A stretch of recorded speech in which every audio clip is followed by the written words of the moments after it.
बाबा बागेश्वर धाम की, जहां आज सामूहिक कन्या विवाह महोत्सव होना है और इन सभी को आशीर्वाद देंगी स्वयं महामहिम राष्ट्रपति द्रौपदी मुर्मू। जिसमें हमें भारत के प्रधानमंत्री माननीय श्रीमान नरेंद्र मोदी जी की उपस्थिति प्राप्त हुई थी। मैं आग्रह करता हूं पूज्य महाराज श्री से कि वे भारत की माननीय राष्ट्रपति जी का सम्मान करें, उनके स्वागत करें, तुलसी की माला के साथ उनका सर्वप्रथम स्वागत करें। वे धरती पर पहली बार पधारी हैं और उनके आगमन के साथ ये आयोजन नई ऊंचाई के साथ, नई प्रतिष्ठा के साथ सुशोभित हो रहा है। आप सभी तालियां बजाकर अभिनंदन करें।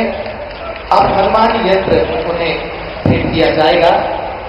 ये तुलसी की माला पूज्य महाराज श्री भारत की राष्ट्रपति महोदया को भेंट कर रहे हैं और अब हनुमान यंत्र भेंट किया जाएगा। हनुमान यंत्र के बाद बालाजी का विग्रह, धाम से जुड़ा साहित्य और स्मृति चिन्ह, ये वो अवसर हैं जो इस आयोजन के सौभाग्य को व्यक्त कर रहे हैं। पूज्य महाराज श्री भारत की माननीय राष्ट्रपति जी को हनुमान यंत्र भेंट कर रहे हैं ताकि वे स्वस्थ रहें, दीर्घायु हों और भारत की सेवा करती रहें। ये बालाजी सरकार का विग्रह है, पूज्य बागेश्वर बालाजी सरकार का ये विग्रह जो उन्हें अब भेंट किया जा रहा है। इसके साथ ही धाम से जुड़ा महत्वपूर्ण साहित्य और ये स्मृति चिन्ह भी उन्हें भेंट किया जा रहा है।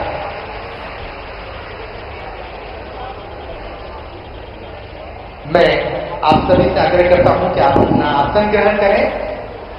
इस पूरे आयोजन से जुड़ी एक संक्षिप्त फिल्म है जो ये बताती है कि ये आयोजन बुंदेलखंड की धरती के लिए, इन बेटियों के लिए कितना महत्वपूर्ण है। माननीय राष्ट्रपति जी यहाँ 251 बेटियां आज अपने नए जीवन का शुभारंभ कर रही हैं, जिनमें से 108 बेटियां आदिवासी समाज से आती हैं।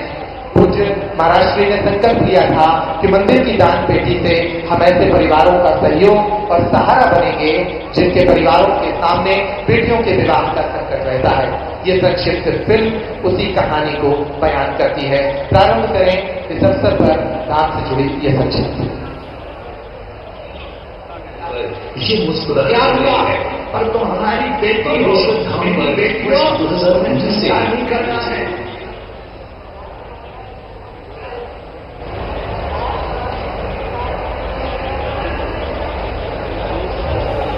तो एक फिल्म के जरिए शुरुआत लगा दें। इस पूरे लक्ष्य को बताने की कोशिश हो रही है। मंच पर महामहिम राष्ट्रपति द्रौपदी मुर्मू। तो क्या हुआ, पर तुम हमारी बेटी हो, मेरी बेटियों, तुम्हें चिंता नहीं करना है। जब तक हमारे तन में प्राण रहेंगे तब तक तुम बिना मां बाप के नहीं हो। बागेश्वर धाम के पीठाधीश्वर पंडित वीरेंद्र कृष्ण शास्त्री जब जब अपने मंचों से कन्याओं के विवाह की ऐसी घोषणा करते हैं, तब तब देश की असहाय निर्धन बेटियों के चेहरे पर एक उम्मीद की चमक आ जाती है। बेटियों और उनके परिवारों को लगता है कि इस संसार में कोई है जो उनका सहारा बन सकता है। आज देश और संपूर्ण विश्व में विख्यात श्री हनुमान जी के इस पावन स्थल बागेश्वर धाम की ख्याति है।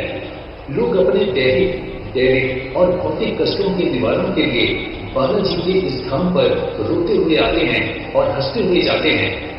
ये धाम सिर्फ आस्था का धाम नहीं, बल्कि मानवता की सेवा का अनूठा केंद्र भी बन चुका है।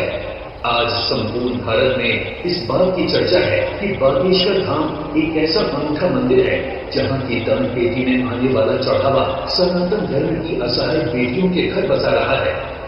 फरवरी 2025 की ये शिवरात्रि एक बार फिर 251 बेटियों के परिणय महोत्सव की तिथि बनकर सामने आई है। आज बागेश्वर धाम से 108 आदिवासी समाज की बेटियां और 143 अन्य सनातनी समाजों की बेटियां दुल्हन बनकर अनेकों उपहारों के साथ अपने नए जीवन की यात्रा को प्रारंभ करने जा रही हैं। लेकिन ये पहला अवसर नहीं है जब इन बेटियों के चेहरे पर ये मुस्कुराहट खिल रही है। बागेश्वर धाम पर वर्ष 2019 से ही पूज्य गुरुदेव भगवान के संकल्प के अनुरूप कन्याओं के विवाह का ये महायज्ञ अनवरत चल रहा है। इस महान संकल्प की शुरुआत बागेश्वर धाम के पीठाधीश्वर ने अपनी निजी पीड़ा को अनुभव करते हुए प्रारंभ की थी। जब उन्होंने अपनी बहन के विवाह में गरीबी और दुख का सामना किया, तब उन्होंने ये प्रण लिया था कि वो अपने जीवन में अधिक से अधिक बेटियों का सहारा बनकर उनके विवाह कराएंगे। उनके इस संकल्प को पूरा करने के लिए संपूर्ण बागेश्वर धाम शिष्य मंडल और देश भर के सनातनी साथ चल पड़े हैं। 2025 में ये संकल्प नई ऊंचाइयों को छू रहा है, जब यहाँ 251 बेटियां नव दाम्पत्य जीवन में प्रवेश कर रही हैं। उन्होंने अब तक सामूहिक विवाह समारोह के माध्यम से 669 बेटियों का नया जीवन प्रारंभ कराया है, तो वहीं लगभग 400 बेटियों के विवाह में अलग अलग प्रकार से सहयोग कर चुके हैं। वो भारत के पहले युवा संघ है जो अविवाहित होते हुए भी लगभग 1100 बेटियों के धर्म पिता बन चुके हैं।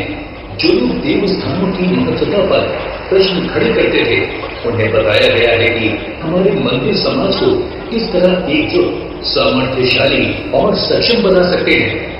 पूज्य गुरुदेव भगवान कहते हैं कि जिस दिन देश के सभी मठ मंदिर अपनी दान पेटियों से गरीब, दीनहीन, पिछड़े असहाय हिंदुओं की सहायता करना प्रारंभ कर देंगे, उस दिन ये भारत विश्व गुरु की चेतना का भारत बन जाएगा।